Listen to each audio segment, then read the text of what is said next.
Katika mkoa wa Rukwa tunao mradi mkubwa ambao unapeleka umeme katika mkoa wa Rukwa kwa kujenga njia ya kusafirisha umeme kutoka Iringa hadi Tunduma hadi Rukwa, lakini vile vile kujenga kipande ambacho kitatuunganisha na Zambia vile vile. Ni mradi ambao unaenda kunufaisha na mikoa mingine ambapo ipo nyanda za juu kusini, kwa sababu inaenda kujenga vituo vya kupoza umeme katika maeneo haya ambayo mradi unapita. Vipo vituo ambavyo vinaenda kujengwa ikiwemo Kisada, pale Mafinga, Iganjo, Mbeya, Nkangamo, Tunduma pamoja na Malangali katika mikoa ya Mtwara na Lindi. Tayari mkandarasi yupo site. Mradi wa kupeleka umeme katika mkoa wa Mtwara na Lindi ni kipaumbele katika serikali ya awamu ya 6.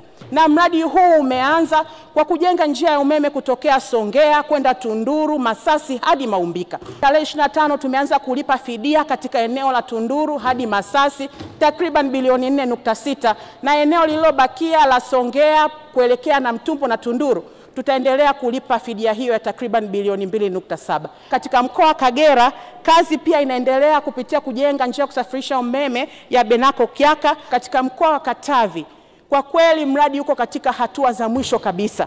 Tuna imani ndani ya mwezi mmoja maximum grid itakuwa imefika katika mkoa wa Katavi.